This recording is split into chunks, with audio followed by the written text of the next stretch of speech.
You know, eating is one of the things I love to do, and soul food is one of the things I love to eat most. And when I'm looking for soul food, just like you need to go to Shop and Save in South Memphis.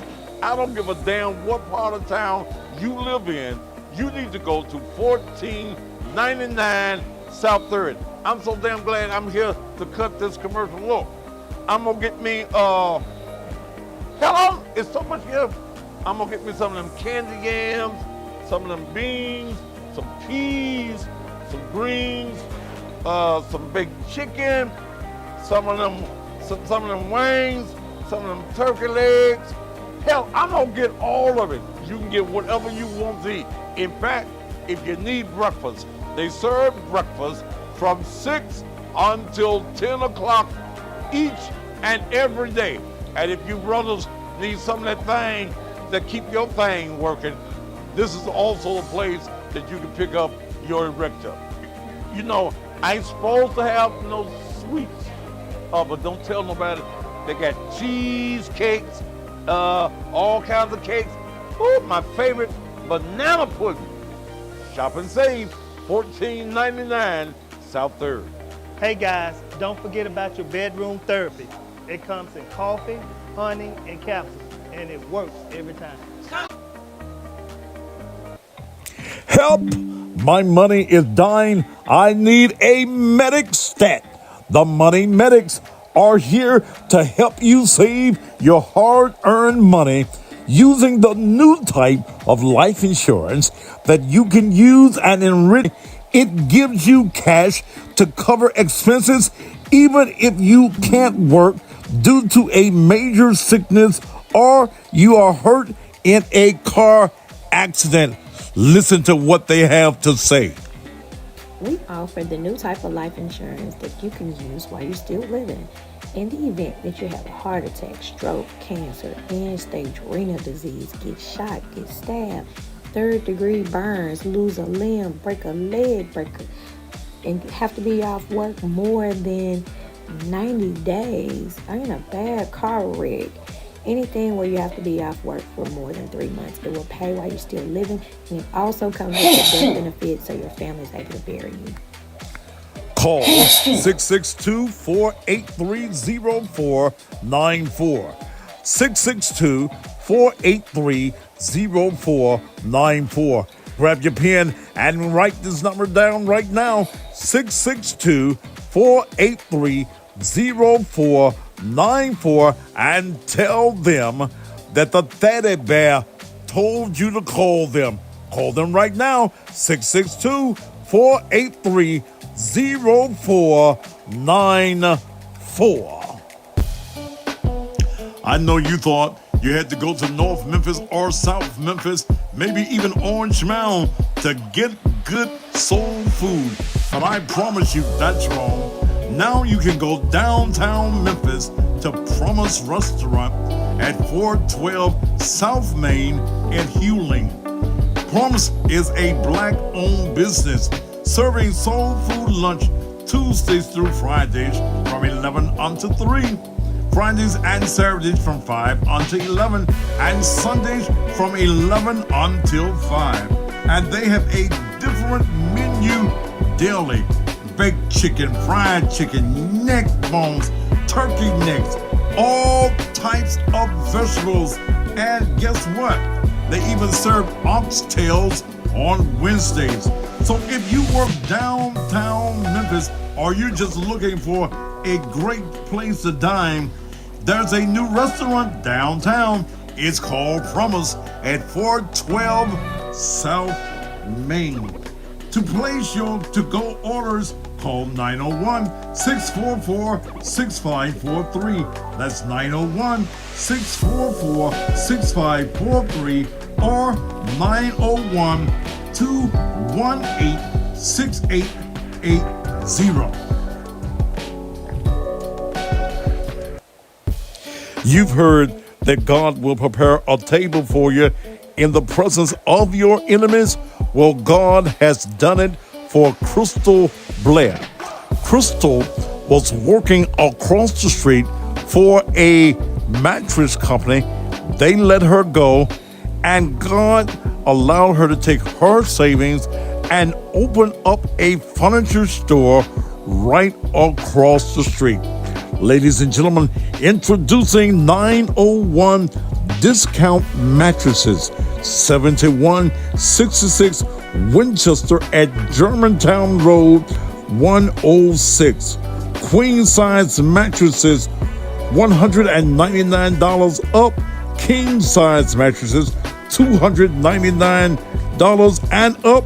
Brand new mattresses, brand names. No credit is necessary. You need a mattress?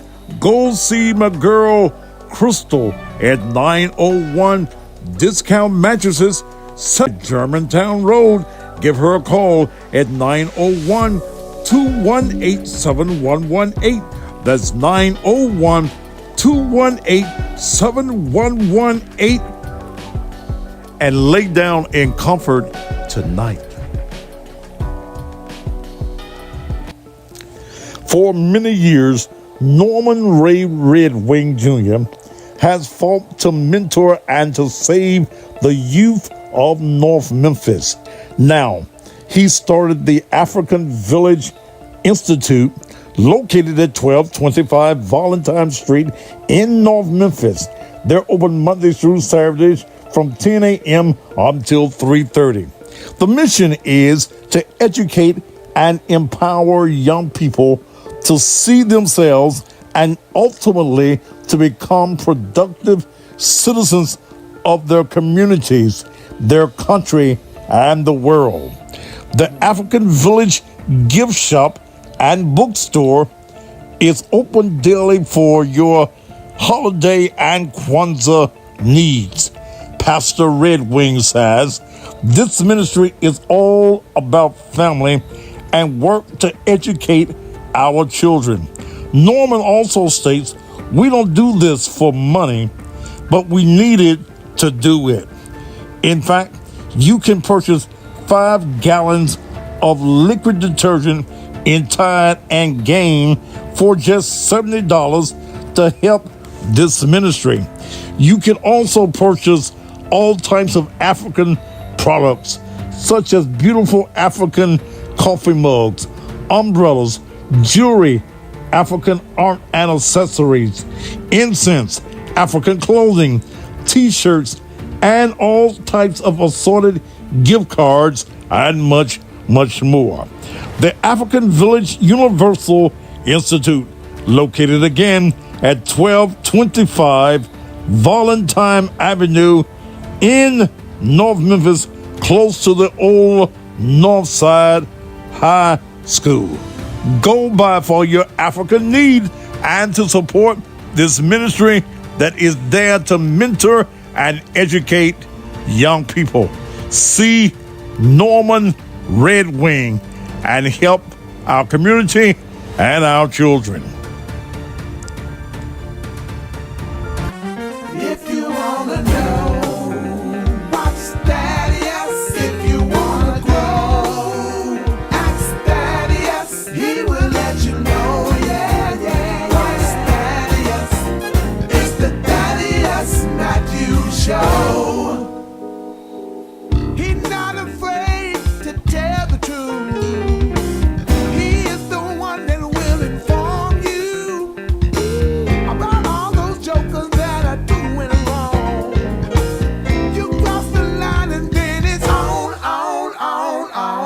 Sometimes the other news don't get it right. Keep it tight for the people he will fight. And just what you thought was safe, it is not. Good evening, good Thursday. I'm glad to be here with you on this Thursday evening to chat with you and bring you information. I'm going to be calling in a few minutes a friend of mine that I've never had a political issue with, and that's State Senator Brent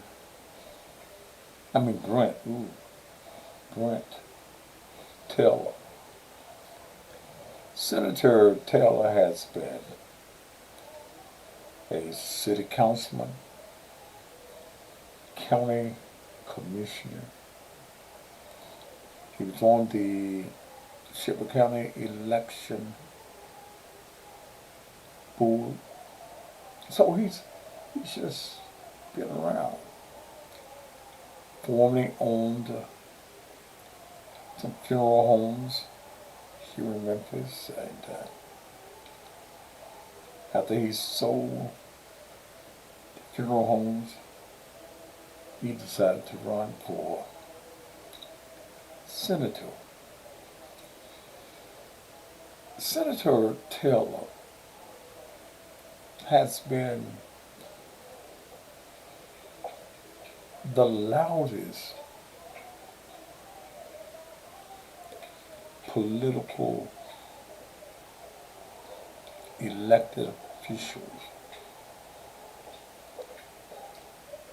that I've heard dealing with the issues of crime. So I called him and I said, look, man, I want you on the show. And he didn't change words with me. And we'll call him about 5 or 10 minutes. Okay? We're going to do that. And we want to do it because he agrees with me that the highway patrol, I don't care how many you put into Memphis and Shepherd County, it's not a deterrent to crime, okay, at all. I don't think that many of our crimes are taking place on the interstate. I was talking to Crystal last day, owner of 901 mattresses, and she's located right next door to a locksmith company, 901 locksmith. And they had a break in last night. And Crystal was telling me that, and I talked to her about 10:30 this morning, that the police did not show up at 9:01 until about 5 o'clock this evening. Okay? The thieves broke in. They stole about $20,000 in decoding, key decoding and car decoding equipment. This is the latest way of stealing your vehicle. All you need now is a iPad, make and model of car, the VIN number, and they can start your car with the right equipment. They're breaking into locksmiths all over Memphis. You just don't hear about it. But the police know what's going on. Okay? Police know exactly what is going on. I can't think of any reason that the police would take all day to get to a business. And then I was told that the safety of the business was not a priority. I wanted to know what they stole. What's the make and model of the equipment? So there are some questions that I'm going to ask that he doesn't have at a short time because he has an 8 o'clock conference call to make.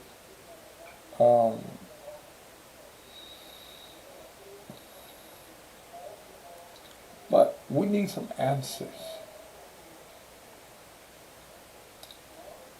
We have a month before we will have a new mayor Will that make any difference? No, not at all. In my opinion, I'm sure that if you ask his supporters and you ask him, he would probably tell you, yeah, I'm, I'm, I'm going to see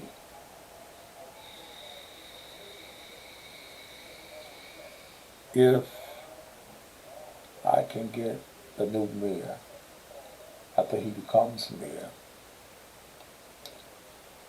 to be interviewed by me. Not to be rough. I'm over that Harrington and all that other stuff. Um, okay, that's well out under the bridge now. But what is it that you can do to save us in the city of Memphis? Lee Harris, what is it that you can do for those of us that live out here in the county?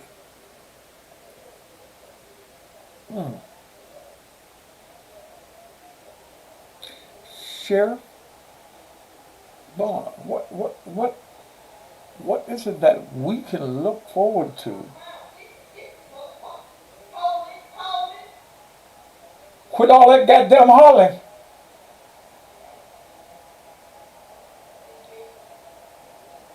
Uh, Sheriff, what is it that we can look for as far as the sheriff's department in the county? Okay? What is it that we can look for? I know I don't go out often. But damn, I don't see no patrols of sheriff's cars. I may see Ennisdale elementary school is up the street, and I see sheriff's department or sheriff's deputies being crossing guards. But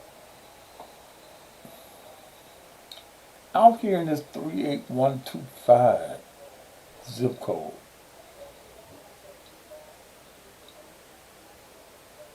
Mr. County Mayor,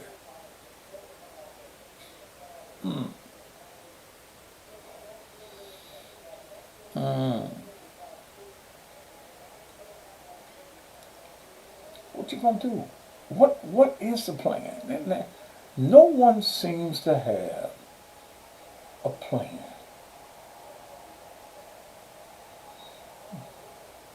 Okay? No one seems to have a plan.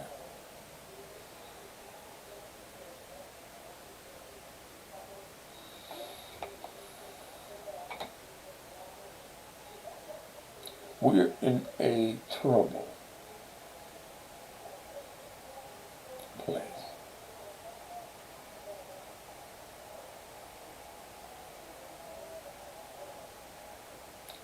Tony knows, I'm sure Chef Bonner is not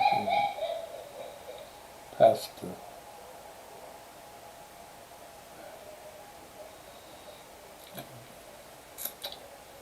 I don't know. I don't know. Seriously, I do not know what is going on in Memphis, Tennessee. Okay? I don't know.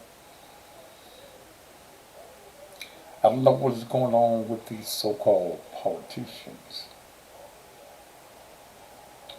It would seem to me that Memphis and Shelby County is crime. The killing and shootings of children, okay, over 158 children that we know about have been shot.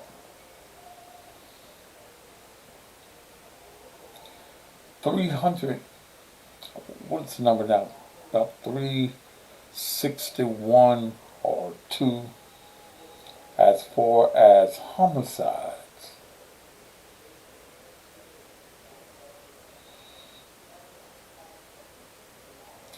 And nobody got a plan. Everybody ran for office.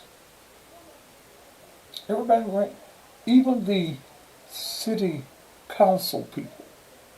I would like to hear from a person that ran for city council.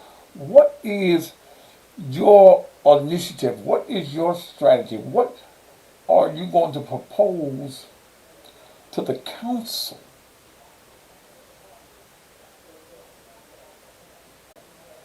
Power for people that got the power to do it. But I am going to call,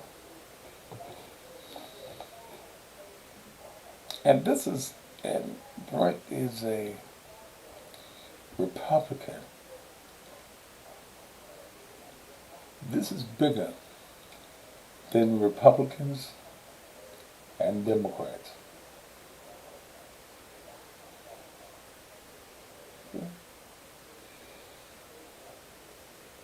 Let's find this number right quick.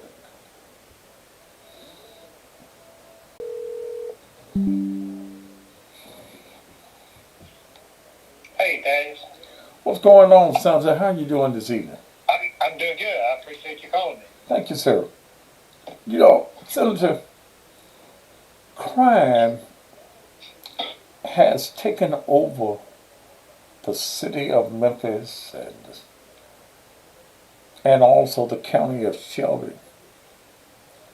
And you are one of the that is taking a stance on what is going on. Now, I know that you presented a proposal to the governor, and I guess that's a barrage of officers from the state patrolling the interstates. But many want to see the governor have the National Guard marching through the city of Memphis.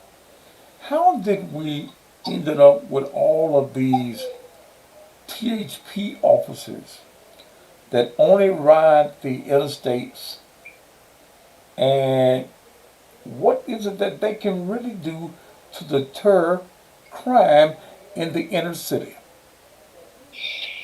Well, first, Dave, thank you for having me. I always enjoy talking to you. You and I have known one another 25 years. Yes, sir. And so it's good to be on your program. Yeah, I did send a letter to the governor asking for the THP. And Dave, like you, I've heard a lot of people, a lot of my constituents said that they wanted to see the National Guard come down to Memphis. And I'm not sure that necessarily is the right answer. And I'll tell you why I say that.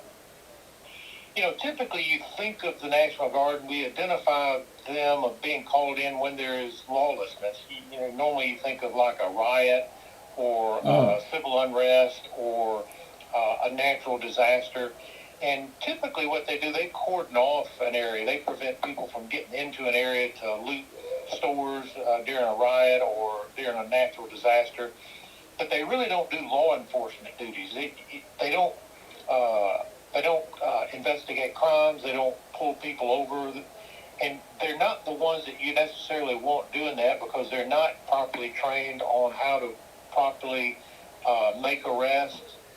They're not well informed on Miranda rights, how to process a crime scene or crime evidence. And so I just don't think the National Guard is necessarily the answer. But the THP, on the other hand, they are trained in those types of things. Now, to your point, you're right. The THP coming down and patrolling the interstates and state routes is not going to necessarily solve our crime problem. It's probably not even going to deter crime. But I think it does two things. One, it allows the Memphis Police Department to get off the interstates and do more patrols in neighborhoods and business districts, which that might help deter crime doing that.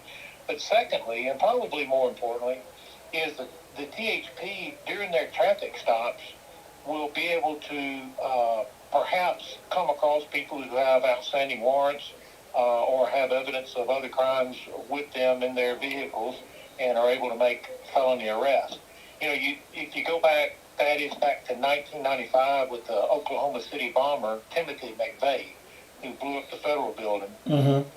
He was actually apprehended in a routine traffic stop. His tag did not match the vehicle he was driving, and they pulled him over and realized that he had pulled over the suspect for the Oklahoma City bombing. So I think that is why the THP is down here. Look, it's not going to solve our problem, and that is, you know, the THP could arrest 100 people that are breaking the law, but unless we have a DA and a justice system that's going to actually prosecute crime problem in Shelby County, and it needs the attention of everybody that has the ability to fix it. And I'm afraid that it is beyond the grasp of the local community to solve. I think it's going to have to be solved by the state. Well, as a senator, what is it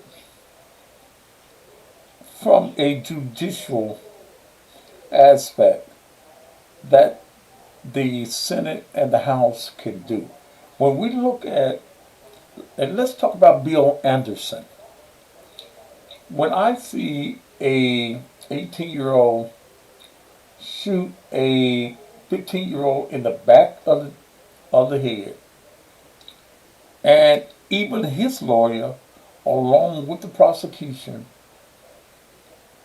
wanted a $75,000 bond. And then he gets before Bill Anderson, and Bill Anderson lets him go. I mean, what can the state do? Is there laws that the state can put in place that calls for truth in sentencing, that call for judges not being able to just let individuals who have committed certain crimes just walk? You know, that's the challenge. That is just what you've outlined there. You did a good job of laying that out. The law gives the judges a lot of discretion in setting bonds, Okay. or setting bail. And there's a whole criteria that is in the statute that the judges have to use to consider bail. And the state constitution presumes that everyone is entitled to bail while they await their trial. And so the state has created this criteria that judges use to determine how to set the bail, and bail is very individualized based on the person's circumstances, their ties to the community, whether or not they have family that can make sure they show up for court, whether or not they have a job, their financial status, their threat to the community if they remain free while they await their trial. And most of the people are getting low or no bail from the judicial commissioners based on their financial status. So essentially, they fill out some paperwork that says they don't have any money, and they can get out with however much money they got in their pocket. And so one of the bills that I've had drafted, I'm going to introduce in the legislature in January, will remove financial status from the consideration. So when they commit a crime, you know, the other criteria they still need to go through, they still have a presumption of being free while they await their trial. But how rich or poor they are shouldn't determine what their bail is. And so that's one bill I plan on. One of the criteria that is the threat to the community if they are released on bail. Activity activity was when this young man was murdered. It's my understanding they were doing allegedly doing a trade for firearms. They were looking to buy or sell firearms. I don't know what else would constitute a threat to the community than someone who has allegedly committed murder, and he's admitted to it, committed murder as an accomplice to murder, and they were committed that murder in the process of buying and selling firearms. I don't know how that's not a threat to the community, which should not have lent itself to somebody being released on their own recognizance. I don't know, Thaddeus, what somebody has to do to get bail in Memphis. I guess you have to murder a busload of nuns before there are really any serious consequences to your actions. Well, Senator, the people of Memphis, and I don't know exactly what district you represent. We need help, man. We don't know what to do, and one of the other things that is a criteria, in my opinion, is that parents are not held responsible for the actions of the children that are living in their houses. You're right, and I'm going to tell you that the real underlying reason that we have parents, and they're typically single parent families that are having these kinds of difficulties, is something I don't think we can fix, and that is there are no fathers in these homes. And as long as there's no father figure in these homes, you've got a single mom who's working 2 and 3 jobs trying to provide for her children. And as a result, while she's away working, these kids many times are at home under the influence of bad folks, and they wind up getting in trouble. And so you're right, the parents are not being held responsible for the actions of their kids. I'm actually working on a bill right now that will do that will, at the very least, hold parents civilly responsible for the criminal actions of their kids. And if they know, or they should know, they either know or should know what their kids are doing at night when they're out breaking laws, and this bill will help hold parents responsible for that. Well, when I look at even the city of Memphis, and I'm sure that there is the books of of the city of Memphis. Do you think that the curfew law that's on the books should be used by the police department here in Memphis? In theory, yes. And I was on the city council when we revamped the curfew laws.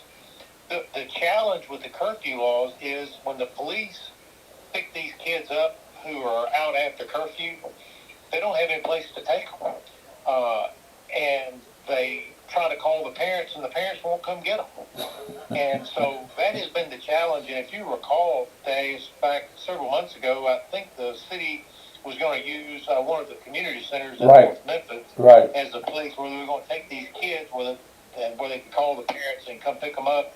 And it was an outcry from the community. They didn't want the kids being brought there that have violated curfew.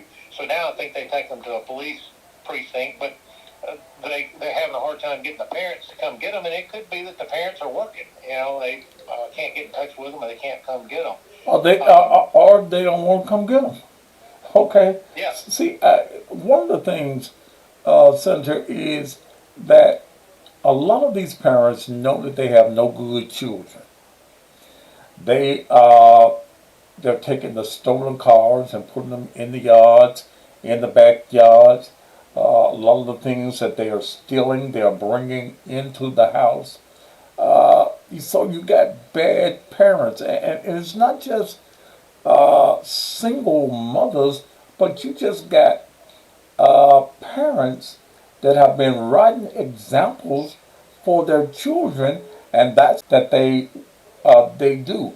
Is there anything that the state can mandate, even on the civil end, is there anything that the state can mandate that the parents will become liable? Well, that's what this bill I'm working on does, because we can pass laws that say parents have to do this, that, or the other thing, but there's no amount of mandates or begging or pleading will get them to do it. What typically motivates people is when you hit them in the pocketbook. Okay. That's when typically you begin to change behaviors. That's why there are penalties for speeding and reckless driving and those kind of things, because once it starts hitting you in the pocketbook, you typically change your behavior. And so that's what this bill I'm working on, I'm hopeful we could get passed that will do just that. It will hold these parents civilly responsible for the criminal actions of their kids. Well, I mean, so that I don't know where we are as far as a reduction of crime. No politician seems to have a plan or a strategy. I've talked about the county mayor. I live in the county. I don't go out that much anymore, but I live by a elementary school. The only time that I see sheriff's deputies is acting as cross guards in the area. I don't see the patrols in the neighborhood, and I don't say it because we living in East Memphis or some of the upper class areas of East Memphis that crime won't happen here. Okay, so we are as citizens, we don't know what to do, man. Well, I agree. I don't see the police patrols either. I live out in East Shelby County, and I don't see the sheriff's deputy patrols either. And that's one of the reasons I wanted to try to get THP. I can tell you, I've had phone calls, text messages, and emails from people today, and the last several days. They're seeing the THP out on the interstate and on state routes. But that will eventually come to an end. I mean, the THP is not going to take over and the duties of the police department down here. It's going to take the police department doing what they should do. And quite frankly, I think one of the reasons you're not seeing the police patrols, as you described it, that is the city council has muddied the water, in my view. Okay. With the ordinance that banned the traffic stops for broken tail lights, headlights, expired registration. And look, I know that's an annoyance. I've done the same thing. I've had tail light out, and I get pulled over. It's an annoyance, but it's also the law that you got to have your vehicle in proper order.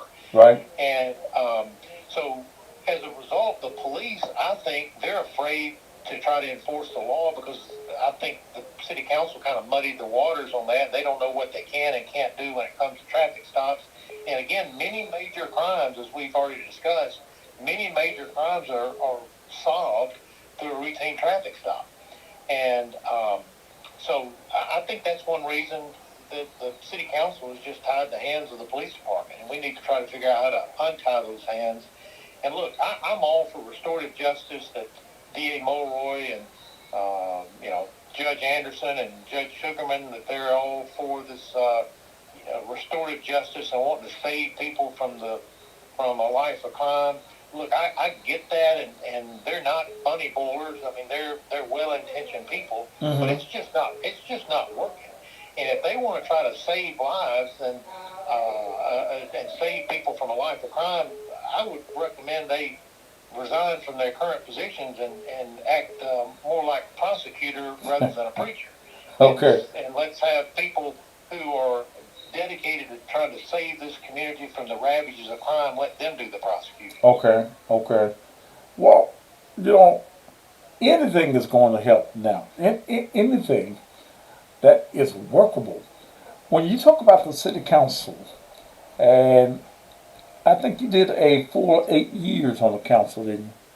I did 12. 12 years. Okay, 12 years on the council. What do you see? And you don't want to speak for the new council. Uh, what do you see that the new council should put emphasis on?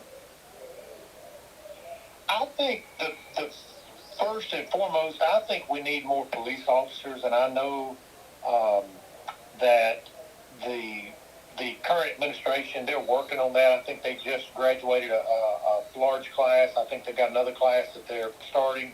I think we need more police officers. I really think um, we lost police officers following the pandemic. Okay. We had many that just went ahead and retired when the pandemic happened because they were near retirement and they didn't want to run the risk of getting COVID and ultimately suffering any kind of repercussions from COVID, because you remember that was a scary time for a lot of folks for a long time. And then following the George Floyd murder, then you had the defund the police movement that came from that, and there was a lot of animosity toward police. They were they felt like that the public had turned on them, so you had a lot of people just leave the department as a result of that. And so I think those two things combined really kind of created a perfect storm of why we had a lot of people leave the force. And we're just now kind of beginning to build back from that in terms of the numbers of police officers. So I would, to your question, I think the new council ought to focus on making sure that we hire new police recruits. And by the way, that won't cost the city any money. Okay. Because it will save the overtime budget. The overtime budget, if we had enough police officers, we didn't have to work as much overtime, the money that we save on overtime will pay for the new officers. So that won't cost us any more money. That's number one. Number two would be, I really would like to see the council reconsider the ban on the traffic stops. Okay. I think that would go a long way in allowing the police to do their job. And then the third thing, I know right now they're kind of discussing whether or not police should be able to pursue, do police pursuits. And that was an issue I dealt with on the city council, and I thought we really landed in a good place then, and that is that, if it's a felony, then they have to get permission to do the pursuit, and before they did it. But if it was a misdemeanor, then they didn't have to do the pursuit. They could catch them another way. I just would hate to see the city ban police pursuits altogether, because if you do that, they'll never stop. Right. Right. They'll just keep going. And the last thing I'll say, Thaddeus, is what we've had on the interstate on 240, for example. We've had police pursuits without the police in pursuit. Okay. And that is people on the interstate doing 100 miles an hour and causing fatal crashes. And that's why they say they want to do away with the police pursuits, is that 80% of them end in traffic crashes. Okay. Well, okay. We have people doing 100 miles an hour doing traffic crashes on the interstate without the police. Well, and the THP does not have a pursuit policy. As I understand it, it's up to the individual officer if he's going to get into a chase or not. That may be the case, Thaddeus. I know when I was on the council, there was a policy that they had to get permission from a higher up before they could do a pursuit. But Okay. I don't know what the policy is now. It may have changed, because I've been gone from city council, almost 20 years. So it could very well have changed. And if, I think they need to develop a policy, but it needs to be, I think, a liberal policy, so that people will know that if they try to run from the police, that they're going to pursue them. They're going to catch them. I know that you have an 8 o'clock conference call you need to make, but as we wind this up, as a state senator, and I mentioned before I called you that this is not about being a Republican or a Democrat, because these hoodlums and thugs, they They don't ask to see your voter's registration card before they rob you. What kind of comfort from the state's position can you give the citizens of Memphis and Shelby County? Well, the comfort that is I can give is the level of attention that I'm getting my colleagues from other parts of the state to pay to this issue. I'll give you an example. I've had now 3 senators travel to Memphis. One last night. I had a senator from Middle Tennessee came down. I hosted him at a Grizzlies game. I had a group of business leaders there meeting with him during the game, explaining to him how bad our crime crisis is. Okay. I've got the Senate Majority Leader, Jack Johnson, is coming to Memphis on December 11th. I've got 2 meetings with community leaders and business leaders for him to meet with. And I've got another senator, the Republican caucus chairman from East Tennessee, coming on the 11th as well.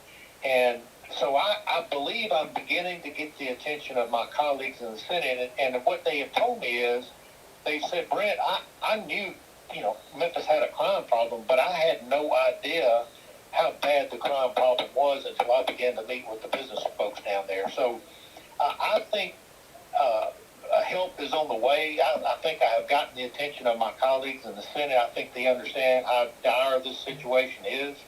And you're right, that it's not a Democrat or Republican problem. It's not a white or black problem. Matter of fact, a lot of the emails I have gotten from people thanking me for getting the THP down here have been African Americans. And, turns out African Americans don't like being murdered either. And so we need to solve this problem, not for Democrats or Republicans or whites or black. We need to solve this for Memphians. Okay. And I think we're at the beginning of turning this around, because I think I've got the right amount of attention now from the legislature on it.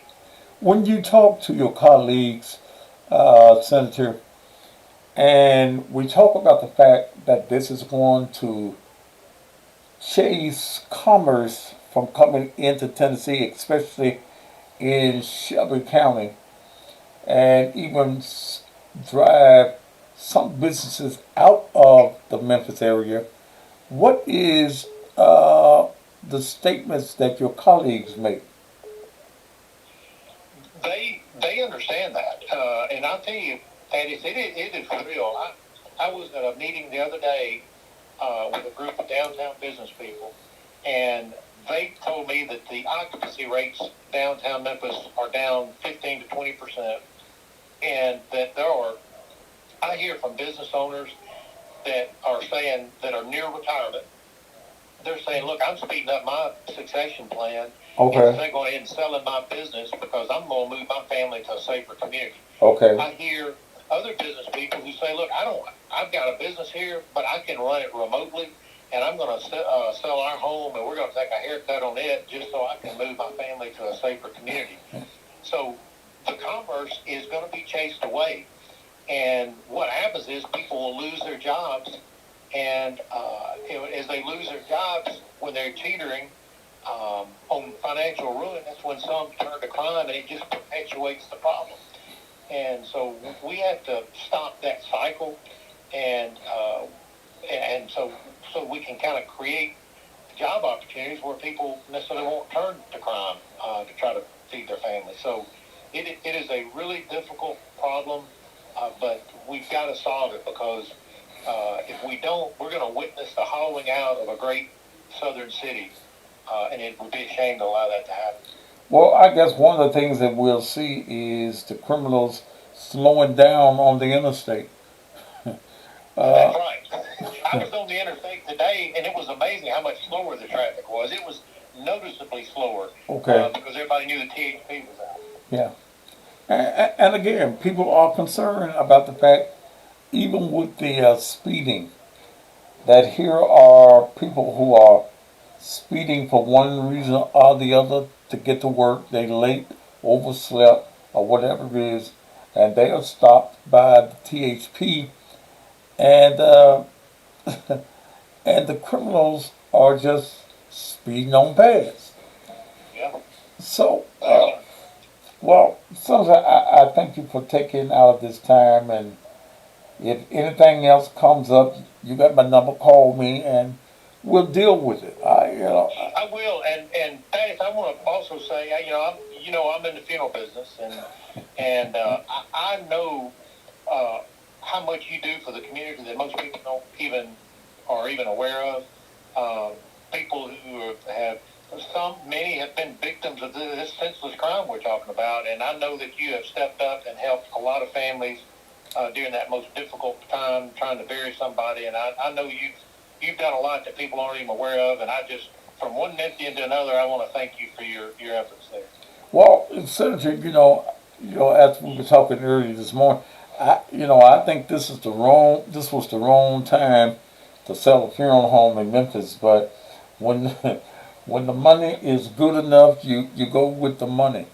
But the only growth in businesses that I see right now is the funeral homes and cemeteries. Right. Well, had I not sold, though, I wouldn't have run for the Senate because I couldn't afford to be in the Senate and try to run my business from 200 miles away. Okay. Senator, thank you so much for being a guest on the show. If anything else comes up that you need to get out, just give me a call and we'll do it. Thaddeus, thank you so much. I appreciate it. All right, thank you. All right, sure. Bye. Senator Brent Taylor. That was an interesting conversation. And some things that as I look and I read this tablet of here on YouTube, some of the things that you all want to happen, it's not legal. Okay. Is not legal.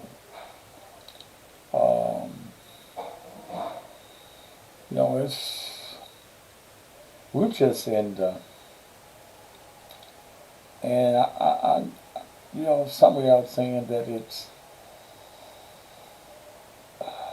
who was that blowing my phone? It's an idiot that doesn't like me. And what I have decided to do, I got about three other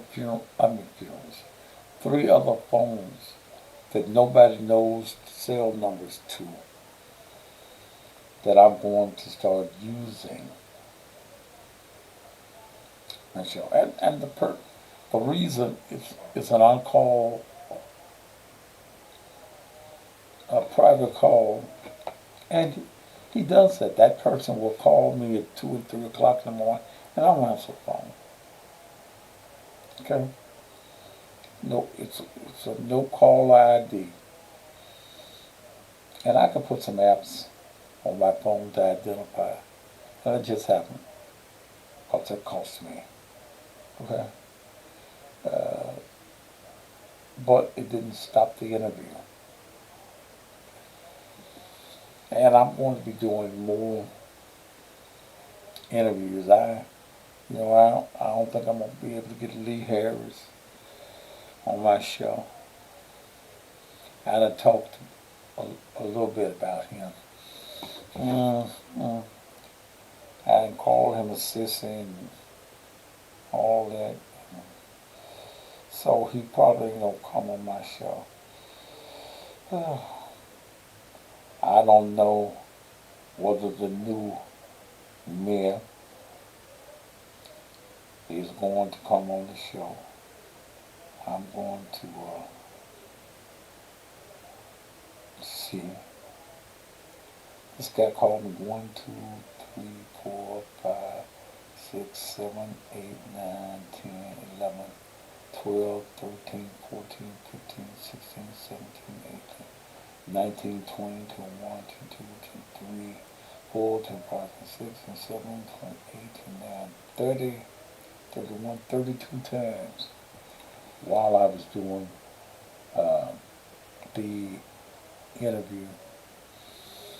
But I'm going to switch to one of the phones that nobody knows the telephone numbers to. And if you call on them, if on those phones, if you call on one of those phones, you know me, and I'm gonna know you, because I know who has the numbers to that. Man, restraining orders do nothing for a fool, man. First of all, I don't know who it is. Okay. All right, it is what time? 2 minutes after the hour of 8 o'clock. We are in the midst of a demonic storm in Memphis.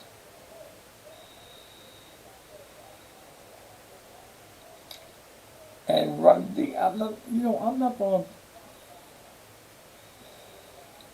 put it all on the rap music, man. Because even after you listen to the rap music, you have to make conscious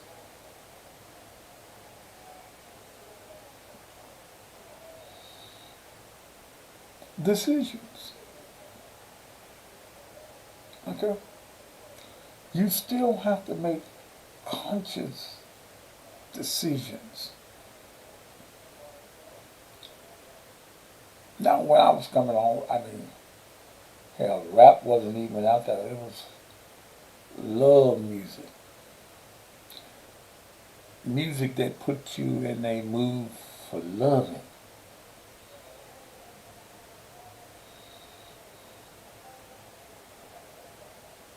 Now,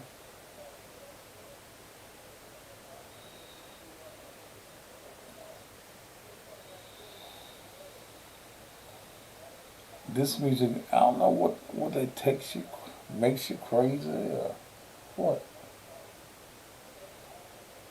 Barrymore, I agree with you, brother. It's the mindset of these young people. Okay.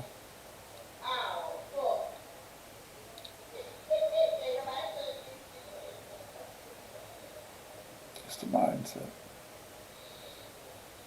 All right, let me take care of some business, and I'm gonna open up the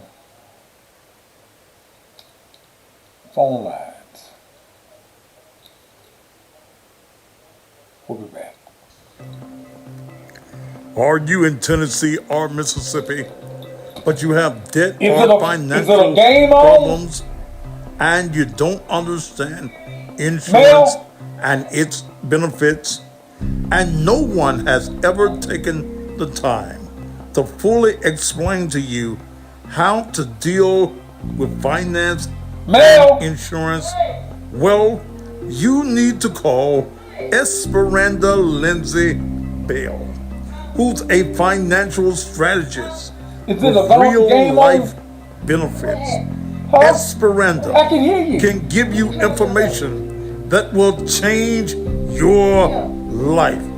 Esperanda is here to educate the community on opportunities to plan for the future. She will take time to explain the differences between 3 types of life insurance and ways to maximize your benefits. Don't allow your family to be a part of the next GoFundMe campaign or fish dinner sale. Provide your family the security in knowing they will be provided for in the case of an emergency or death. Social Security will not be enough to live off of. You must start saving today. Lay down. Esperanza will also share information on the next level on savings by investing in annuities for the future. Call Esperanza Lindsay Bell at 901-265-0102. If you are in Tennessee or Mississippi, call Miss Bell right now with real life benefits. Hello, I'm Tanya Jones, developer and still full owner of On Demand Pain Relief Rub. It's exciting and humbling to see how On Demand is growing and evolving while still being the same product you trust, purchased, and love. The pain rub is 100% still the same, 100% drug-free, 100% all natural, and I am 100% still involved. I created On Demand Pain Relief Rub after I began suffering with my own chronic pain. And yes, the results have been amazing. You may see the new branding, the new look, and the new website, all coming from me, the same person that has a heart to help others deal with their chronic pain. Go ahead, place your order, or stop by any of the locations to pick up yours. I thank you so much for your support and trust. I am Tanya Jones, 100% owner of On Demand Pain Relief Rub.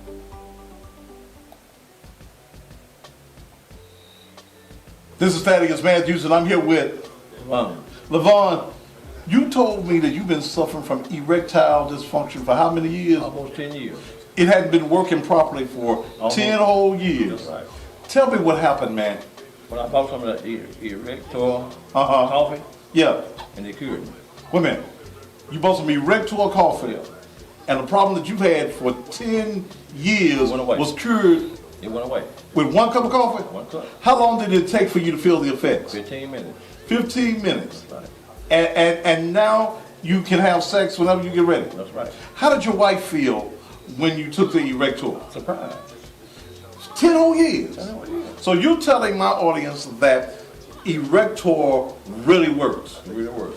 Yours wasn't working for 10 whole years correctly. That's right. And you took one cup of coffee, One cup. of the erector coffee, Yeah. and now it's working. It's working.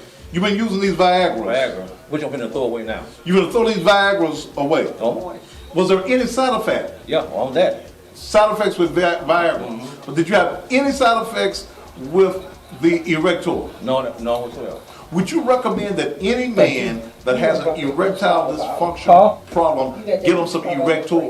I've been advising them to do it now. This man's not ashamed. He had a problem for 10 years having an erection. One cup of erector coffee, and now he's a happy man. How many days will it last for you? 3 days. You sure you done worked it for 3 Yeah, days? 3 days, it worked for up you? here this morning. And you finna go and get you something nice. Still going strong. Still going strong. That's Yvonne. And we'll want to make sure that you stay erect with erector. The judge right there. If In the your room. soldier won't study war no more, I mean your erection is dead. Well, for $10, go by Shop and Save, $14.99 South 3rd, and let it live once again. You've heard that God will prepare a table for you in the presence of your enemies. Well, God has done it for Crystal Blair. Crystal was working across the street for a mattress company. They let her go, and God allowed her to take her savings and open up a furniture store right across the street. Ladies and gentlemen, introducing 901 Discount Mattresses, 7166 Winchester at Germantown Road, 106. Queen size mattresses, $199 up. King size mattresses, $299 and up. Brand new mattresses, brand names. No credit is necessary. You need a mattress? Go see my girl Crystal at 901 Discount Mattresses, 7166 Winchester at Germantown Road. Give her a call at 901 218 7118. That's 901 218 7118. And lay down in comfort tonight. For many years, Norman Ray Red Wing Jr. has fought to mentor and to save the youth of North Memphis. Now, he started the African Village Institute located at 1225 Valentine Street in North Memphis. They're open Mondays through Saturdays from 10 a.m. until 3:30. The mission is to educate and empower young people to see themselves and ultimately to become productive citizens of their communities, their country, and the world. The African Village Gift Shop and Bookstore is open daily for your holiday and Kwanzaa needs. Pastor Red Wing says, this ministry is all about family and work to educate our children. Norman also states, we don't do this for money, but we need it to do it. In fact, you can purchase 5 gallons of liquid detergent in Tide and Gain for just $70 to help this ministry. You can also purchase all types of African products, such as beautiful African coffee mugs, umbrellas, jewelry, African art and accessories, incense, African clothing, t-shirts, and all types of assorted gift cards, and much, much more. The African Village Universal Institute, located again at 1225 Valentine Avenue in North Memphis, close to the old Northside High School. Go by for your African need and to support this ministry that is there to mentor and educate young people. See Norman Red Wing and help our community and our children. All right, we are back. You know, I think that some of you that chat on this page don't think I read this bullshit. You know, and I see a lot of times some of you just come in to just have a comment. Brother Amos Yadua or Yadudu, whatever your name is, come off that bullshit, man. Poverty is not the reason that these little motherfuckers are stealing. Okay? Black folk is poor. Things is expensive. Well, goddamn. If you can't afford it, don't get it. Okay? If you cannot afford the new tennis, the new jacket, then wait till you save your little nickels and dimes.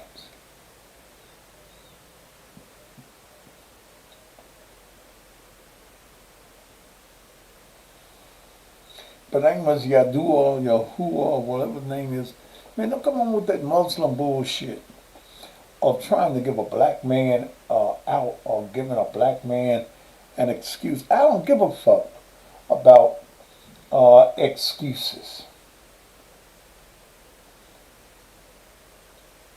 I really don't give a damn about this music shit that y'all come up and say, it's the music.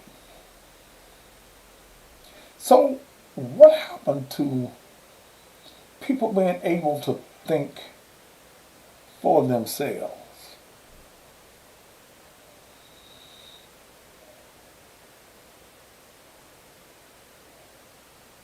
If you can't afford some shit, hell, it's been no times and shit. I want some things, didn't have the money for it.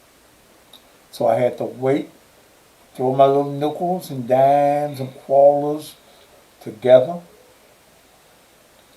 and do it.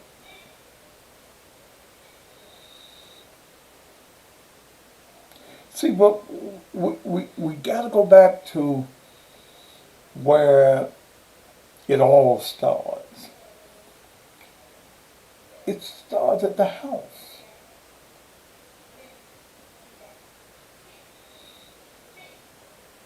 Okay? It starts at the house. It goes back to how you as a parent raise your children. Raising your children doesn't start at 5, 6, 7, and 8. Raising your children starts at the point that you slide out of that little hole.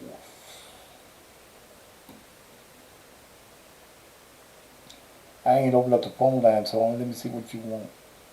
I recognize your number. Dr. Matthews, it's Doreen. To accept, press 1. To send a voicemail, press 2.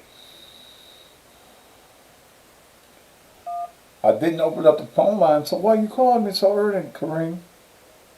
Hello, Dr. Matthews. How are you? It's me, Karina. Right. I didn't open up the phone line, so why you calling me? Oh, you haven't opened it? I'm sorry. I thought you did. Okay, I'll wait till you open it. Well, apologize. go. You're on there. Since you called me all the way from California, what's on your mind? Okay. So the other day, I found an old episode of you that aired 5 years ago, and the program was titled Black Men Program to Kill. In this particular program, it was an episode that you hosted, and in this program, you were asking if the crime rate was due to the drugs that they put in Similac, or is it the shots that they give the children at birth? Do you still feel that way? Because I like watching your old episodes, and this episode was done 5 years ago, and I just wanted to know your opinion if you still feel that way. I still think that Similac and all them little baby formulas, and I look at the name that scientists gave it as formula. That means it's something that in a lab they created. And that's the reason they call it formula.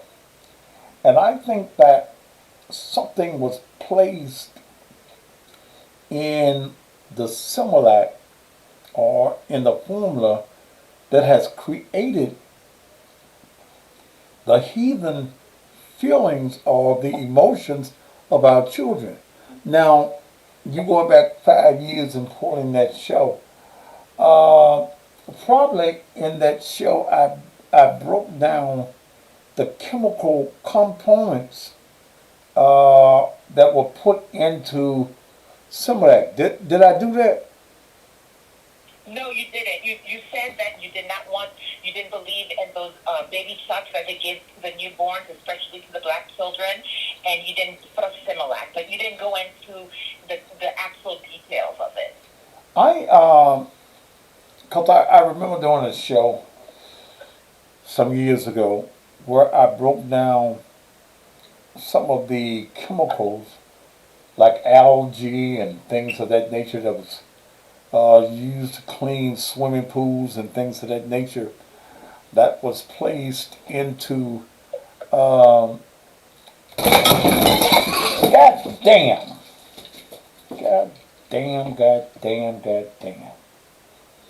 All right. I done tore some up here in the studio. Knocked my drink all over. Oh boy. Yeah. It must It's not. not Zena, is it? Huh? It's not Zena that puts it over, is it? No, Zena ain't even in the studio right now. Oh, okay. Mel came to get her because I think Mel watching a football game. Not, I don't think this light was setting good. And damn, that Sprite was tasting good too. Shit. Okay. All right. Let me see if I can set this back up here.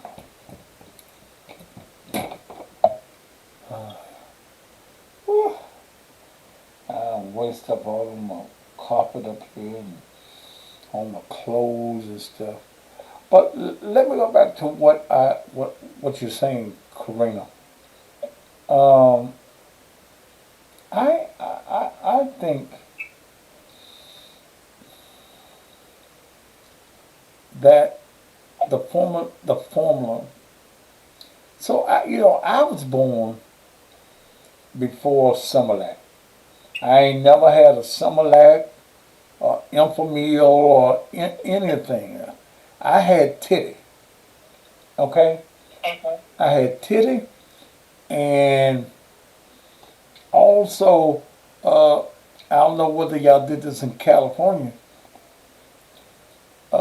Would take pet milk, little cans of pet milk, and dilute it with water. Okay. Yeah. But I ain't never had no Infamil. Well, I think also this for the past 20 or 30 years, especially in the minority environment neighborhood, when a woman is pregnant and she's dealing with the state to take care of her, of her pregnancy, and they call it WIC, I think, in Florida. And I think that different vitamins, prenatal, certain things that they're putting inside her body while she's pregnant may have an effect on the baby. But, I love watching your old videos, and one of them I fell into was 5 years ago. It said, "Are Black Men Programmed to Kill?" And I just think that with everything that you're focusing on, which I love, with the crimes, because I think you're a great motivator for, young men and women to just get their minds focused, get educated, and be the employer, not employee, to look more for your life. Right. But I just think it has to deal with the environment. I don't think it's so much the music, because everything starts at home with your first teacher are your parents. So I just want to say it's also the, I know a lot of people are saying the music, the fact that a lot of blacks are angry with their environment and how they're being dealt with. But I just think that you have to deal with, of course, what you may say with the vaccine or what the prenatal treatment that these women are getting. But it also always starts with the education at home. I agree with that. Okay. Yeah, but I love watching all your old episodes, Dr. Matthews, and I thank you for taking my call tonight. Thank you so much. All right. Thank you. Yeah, I agree. Yeah, but I'm all about the titty. When we stop giving our children the titty, is one of the errors that I think that we made. Okay? We put formulas that were developed for, God damn it. Alright, let me cut this motherfucker off. Motherfucker hit me in the goddamn head. I think y'all can see me without this motherfucking light in the goddamn way. Shit. Okay.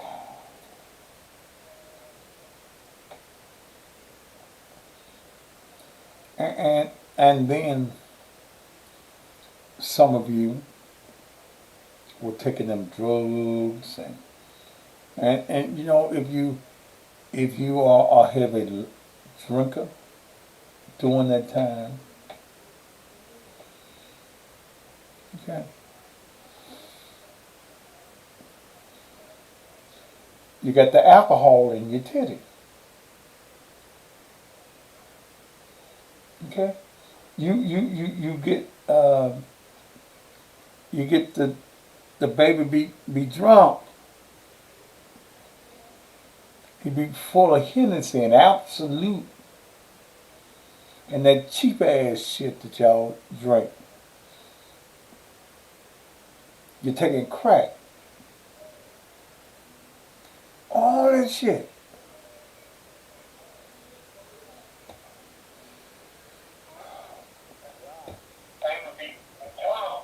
To accept, press 1. Yeah, so what's this and what do you want, please? Yeah, I just called, man. You know, white children drink Similac and drink formula too. And your point is what, man? My point is that the Similac ain't making these niggas crazy. They just crazy. It ain't got nothing to do with Well, but I also think that white folk raise their children. Cut that damn thing down out in the background, but man. Hello? No, man, you Cut that. Cut. What? Wait a minute. Whatever you listen, brother. What? All right. Now, let me. First of all, when you talk to me, whatever the motherfucker you listening to in the background, cut that motherfucker off. Okay? I also think that white folk raise their children differently. Are they perfect? No. Okay? But I'm looking at black children. Okay? I'm looking at black children. See, some of you are so motherfucking pitiful that you want to compare everything that is done to blacks with white folk. Well, see, the white folk, man, fuck you. Okay? This crime issue is not a black and white issue.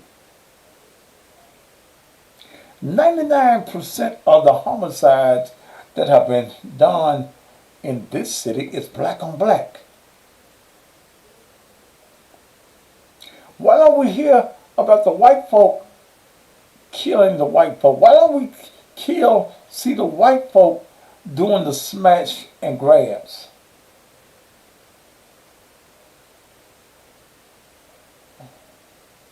Damn.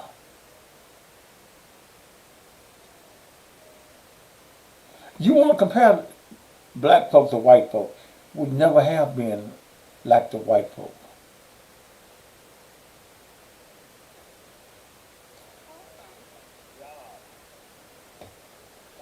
To accept, press 1. Who is this and what do you want?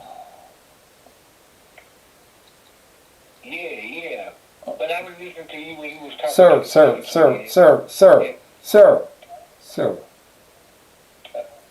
What?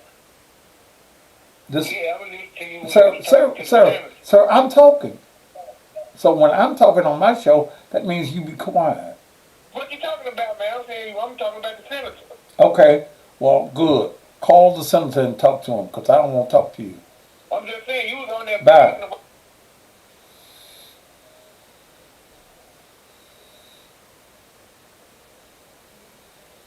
Call the senator. Call Nashville and talk to him.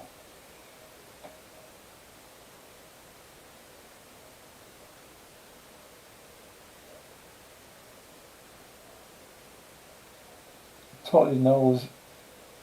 You know, sometimes you're just silly, man.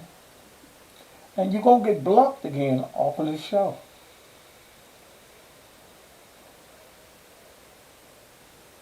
Damn.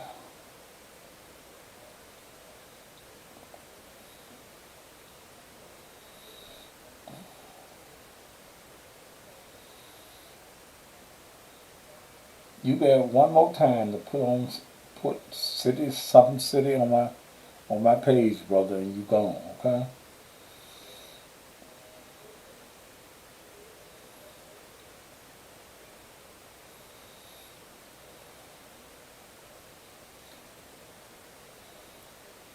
You know, there is a segment in the black community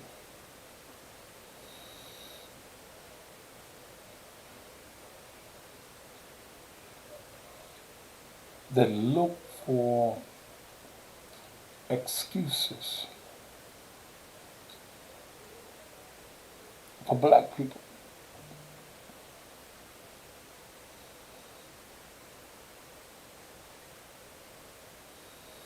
Okay. Okay. Yeah, there are you just look for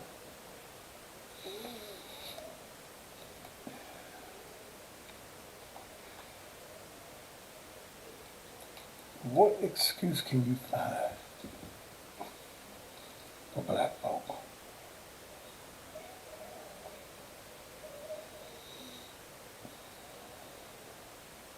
So you just got to come to the realization that a lot of these motherfuckers just ain't no good.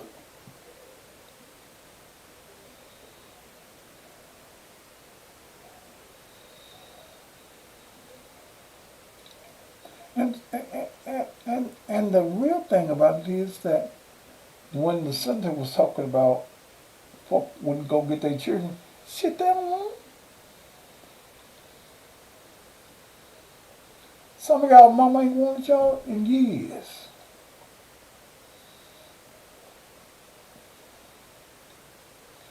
Oh shit, they got them. I ain't shit. I ain't gonna go out and get them.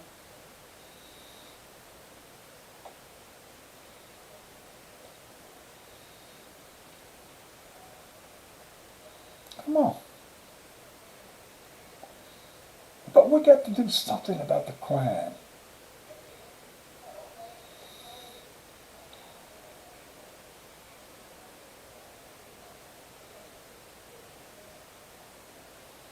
Midtown, I don't either. I think that talk about something else, crime not going to, man, suck my dick and let's create a whole village in your motherfucking throat, you motherfucker, you. And shit out your twins. I'm going to talk about crime. If you don't like what I'm talking about on my motherfucking show, get the motherfucking, wait a minute.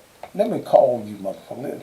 Let's see if you got enough balls to answer me.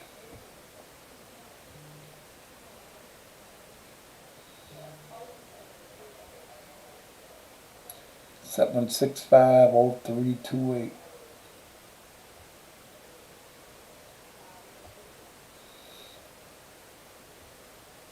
Your call has been forwarded to an automatic voice message system. 90176503228 is not available. At the tone, please record your message. When you have finished recording, you may hang up or press 1 for more options. I thought you was a bitch. You text me that bullshit. But you can't talk to me? You a bitch. Your mama a bitch. Yeah. And that makes you a son of a bitch. Bitch. If you are satisfied with your message, press 1 to listen to your message. Press 2 to erase and re-record. Press 3 to continue recording. Message review. I thought you was a bitch. You text me that bullshit. But you can't talk to me? You're a bitch. Your mama's a bitch. Yeah. And that makes you a son of a bitch. Bitch. If you are satisfied with your message, press 1 to listen to your message. Press 2. Call from.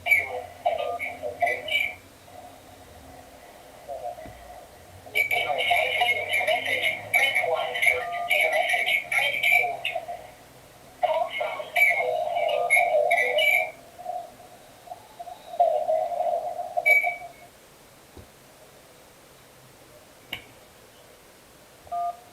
Man, why do you think I'm gonna talk to you again? Huh?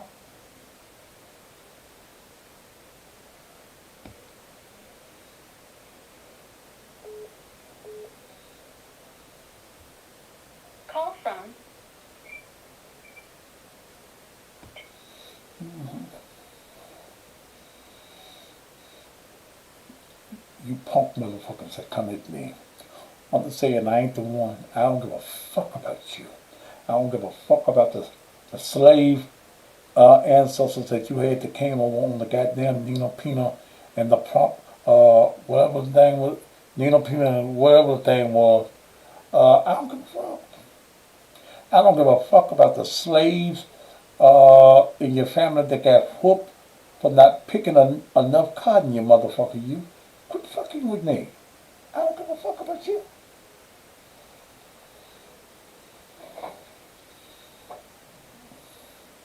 And it's black men that are always silly. Black men. You're criminals. You're the criminals that want to justify these other no good ass niggas. So I guess you get a no good nigga organization and y'all decide that y'all gonna call me. I don't give a fuck.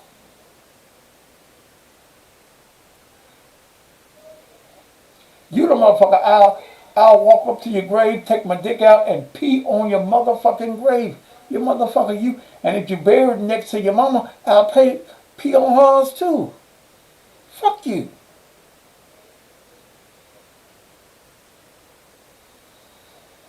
Spineless men, bitch ass men.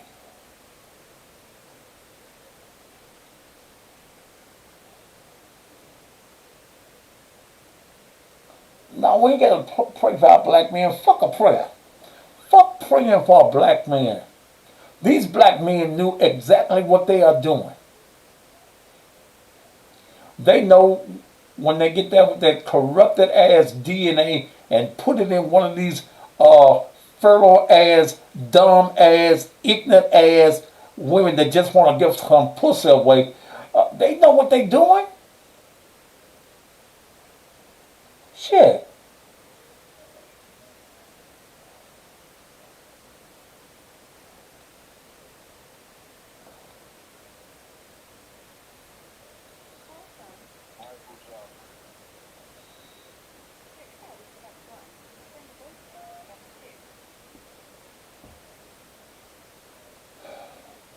Yes, who is this? Hey, this is Michael Joffrey. Do you still live at 8294 Wesley Wood Circle in Cordova, Tennessee? No, sir. I've never lived in Cordova. And that address is 3 houses ago. Why are you concerned, brother? I was going to send a cavalry your way. Cavalry for what? To take your ass out. Okay, so you're threatening me? Yeah, I'm trying to confirm your address so I know where to go. Okay. You do know that you are committing a federal crime right now, right? I don't care if I knock you out. You putting our business out. We trying to rob, steal, and kill, and you fucking our shit up. What shit? What shit am I fucking up? Dude, we're coming up. Dude, we hit Gucci. We hitting all type of shit, man. You're fucking it up right now, dude. How am I fucking it up, brother? Just mind your business, man. It is my business. It is my business. It's not your business, man. It's not happening to you yet. We haven't gotten to you yet. Well, I'm gonna shoot you for coming to me now. I'm gonna just tell you that. I'm gonna just take. I'm finna go get me one of them Dracos too. Man, you have a Class C felony, man. Sir, I don't have a Class C felony. See, what you don't know is that when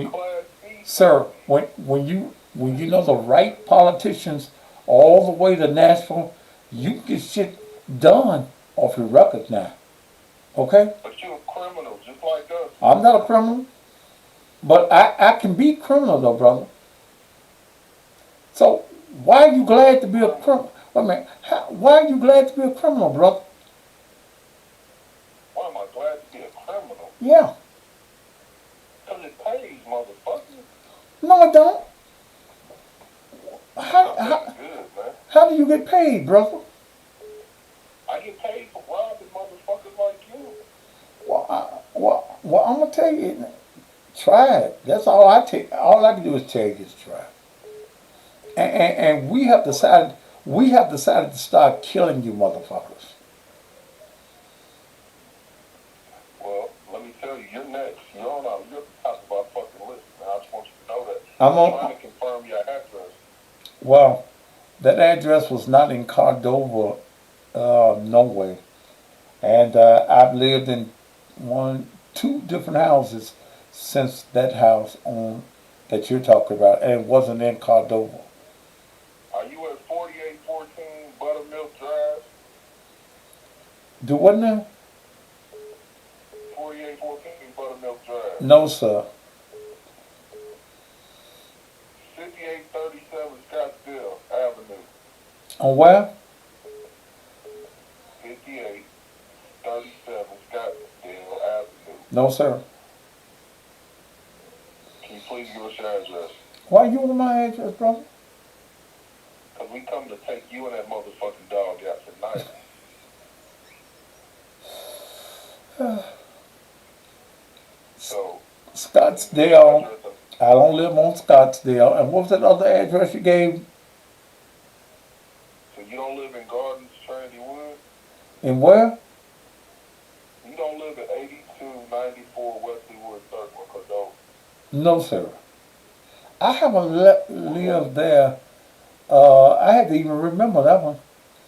Shit, it's been almost 20 years since I lived at that. That's right next door to the former police chief, Godwin. No, I haven't lived in there in almost 20 years, brother. Well, we're looking, and we're going to find you. And when we find you, we're going to bust your ass. Okay. You quit talking. Listen, if you don't want us to fuck you up, you switch subjects, man. No. Don't talk about us robbing, stealing, and killing no more. Why? You let it go, man, so you don't get hurt, so you don't get harmed. What can one little man like me do to your business enterprise? What can I do? You are not Malcolm X. You are not Malcolm X. You are not Martin Luther King. Let it go. Well, I'm Thaddeus. Thaddeus, we're gonna put your ass on the shirt if you don't let it go. Put me on where? We're gonna put you on a shirt if you don't let it go. I'm already on a shirt. Can't you see this shirt I got on right now? Yeah, we're gonna put RIP in front of that motherfucker if you don't let it go. Okay, well, brother, I ain't gonna let it go. Well, you consider your ass grass. We're looking for your address, and when we find it, What you gonna do? What you gonna do?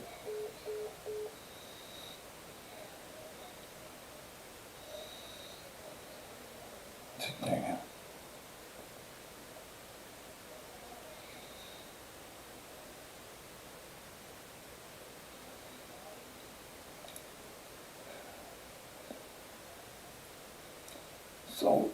So y'all looking. Now you have some of my former addresses.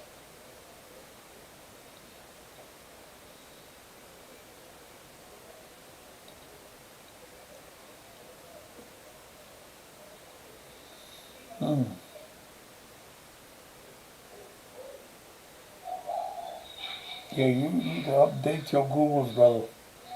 I don't live on none of them places no more. But you're right, I have lived in those. Your addresses were right as former addresses.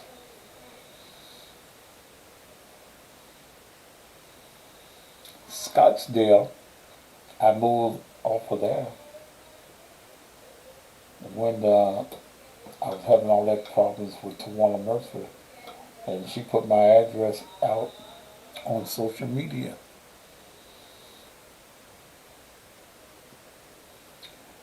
I'm very careful about my security.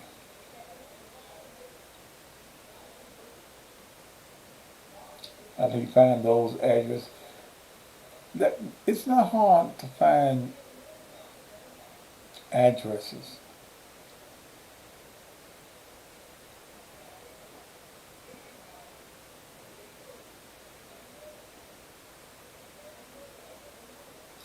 Yeah, Sean. Wesley, I had even forgot about Wesley Woods Circle. Sean. And that was right next door. Our yards connected. Larry Godwin was the director.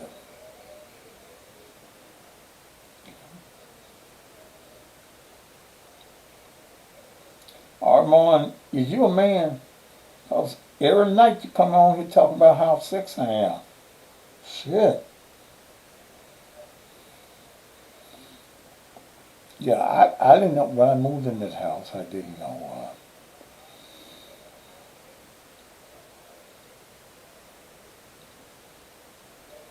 Larry Godwin lived next door to me. And I think that Monday morning, because I wasn't doing radio in the mornings then,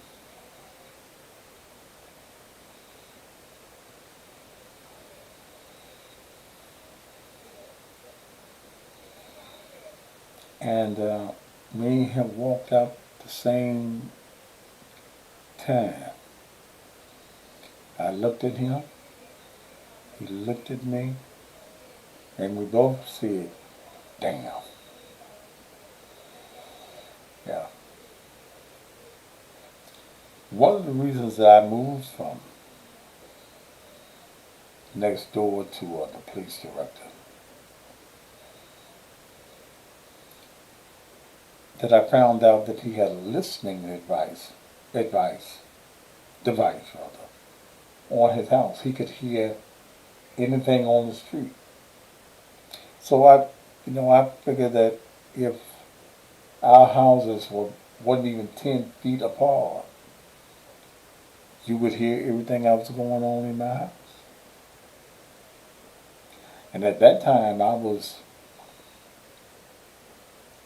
revealing a lot of things that was going on at the police department.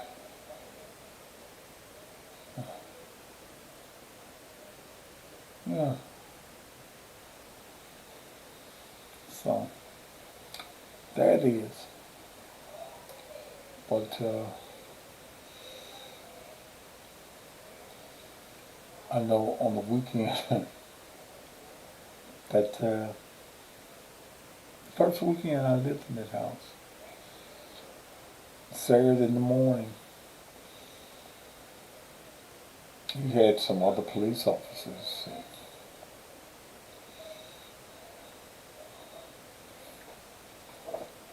And they was building an 8-foot fence between my house and his backyard.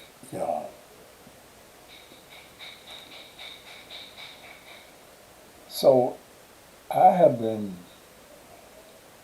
formally threatened tonight, and I don't believe that this is because it's a spam number.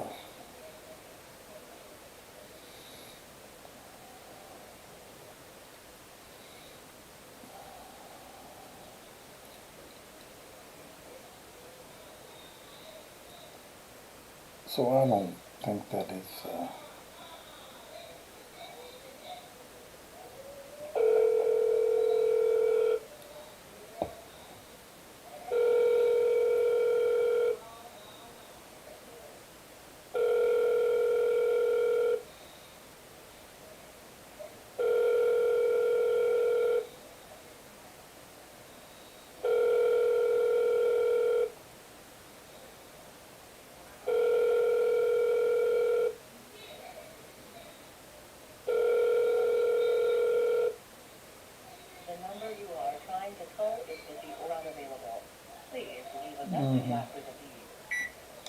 And let me tell you this, young man.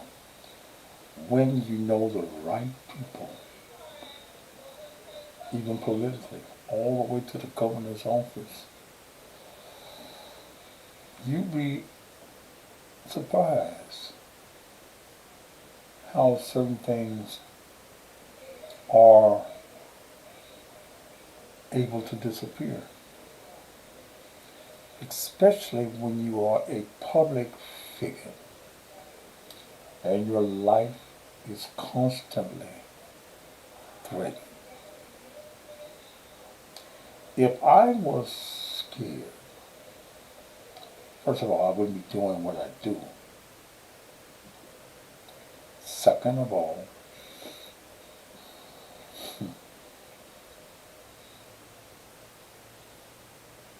I ain't scared. That's the thing.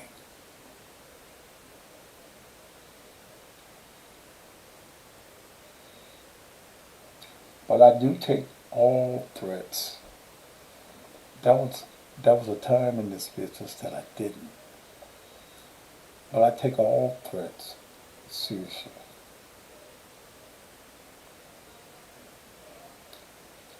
Also, whatever search engine that you're using, you're good. But you got all of my addresses in the past. But it's the present one you need now.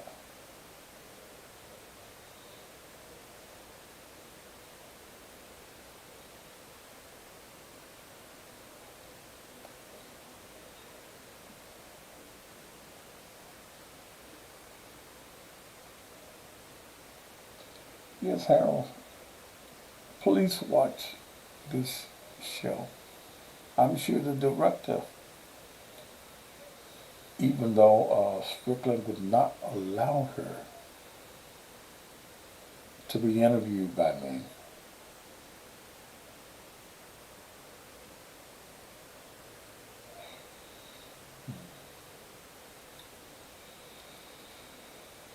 there are some other agencies.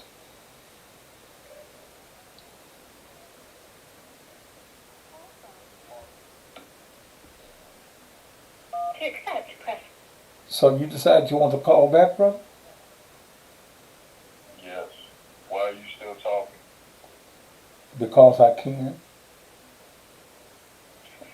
And there's nothing, there's You don't nothing, take, huh? you don't take warnings. I don't. And you must be scared, man. You know that house in Cordova where we caught you in the garage? To do what now? You know the house in Cordova. What about the house in Cordova? You know about the house in Cordova. Yes. What about it? You know what? What about it? You know what happened in that house? No, I don't know. What happened in that house, man? I'm gonna remind you. Okay, tell me. All you have to do is let this go. Pick a different subject. I like this one. I like dealing with you punks. You scared motherfuckers like you who, to talk to me, you got to give a false telephone number, brother. How come you can't call me from your real phone and talk to me? We almost got your address. You almost got it? Yeah. Okay. We're really close to having your address. Okay. And then what you gonna do? We're gonna take care of business. Okay. We won't miss this time. Well, I do want you to know that I'm going to take the tape of this to the FBI in the morning. And even though you use a number, a spam number, you do know it can be traced, don't you?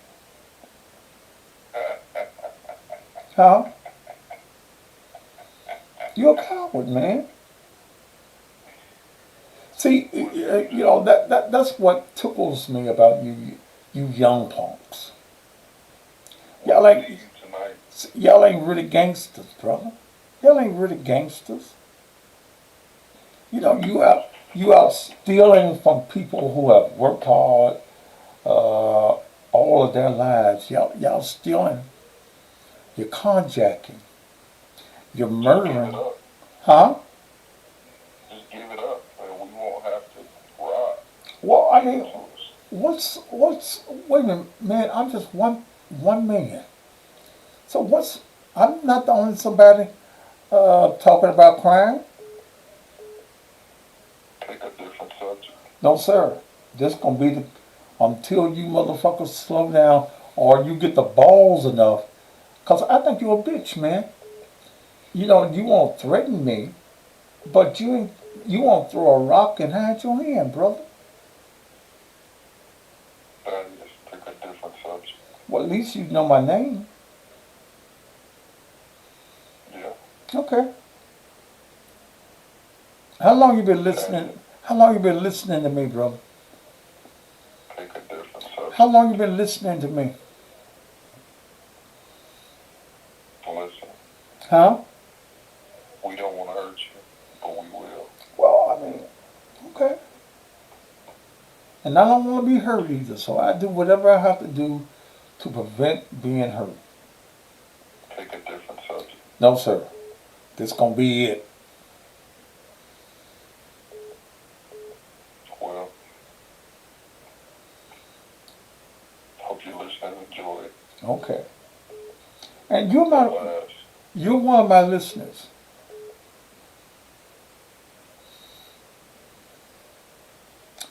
Okay. You think your dog would enjoy rat poison? My dog don't even go outdoors.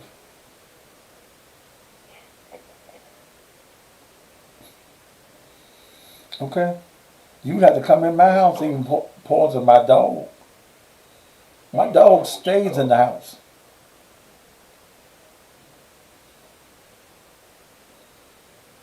Only time that my dog go out is to pee and shit. And I'm standing there at the door while she shit and piss. Oh, so you stand at the door, right? Okay. Thank you for that information. Yeah. With my pistol in my hand. You take the trash can to the curb too, right? Do what? You take the trash can out too, right? Mm-hmm. With my gun in my hand.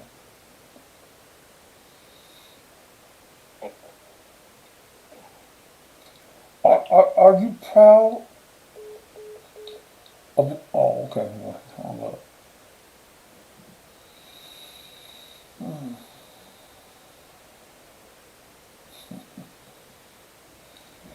Now, damn, Zena got some enemies.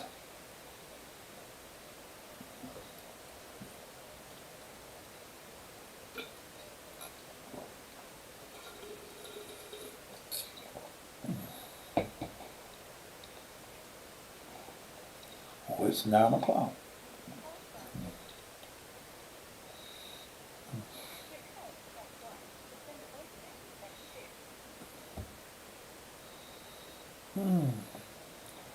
All right.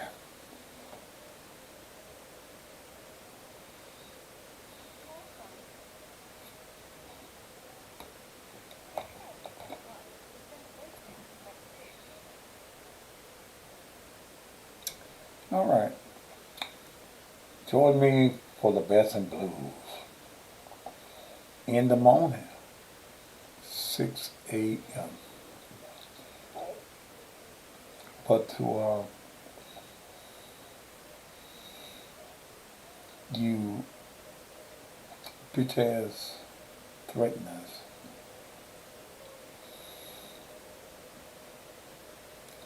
You're going to have to come better than what you're coming.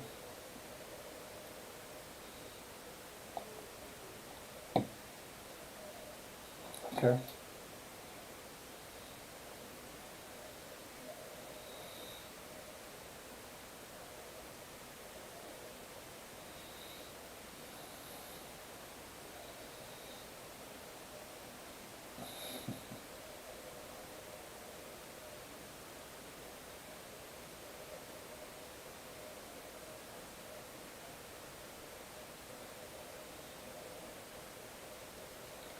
I dump my ex for acting just like him.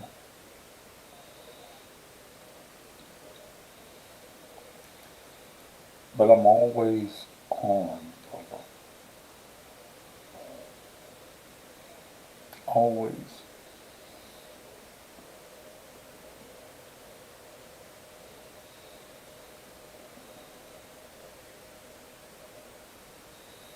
So,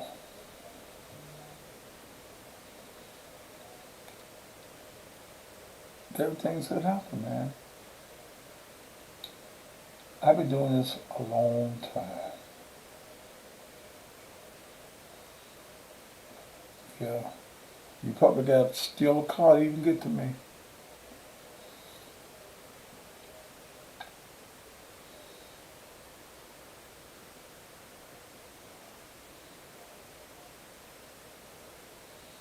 All right.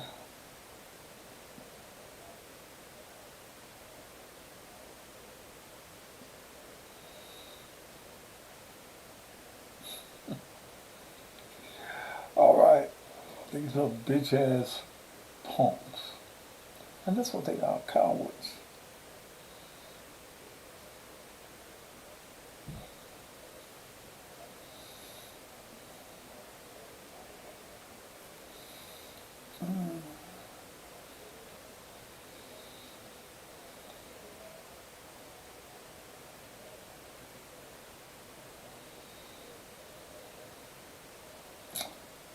Y'all have a good night.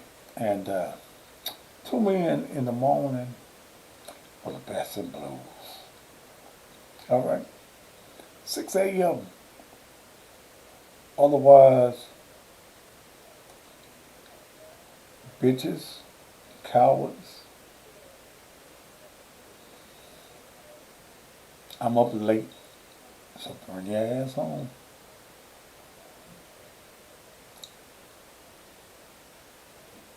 Top of the evening tea. If you wanna know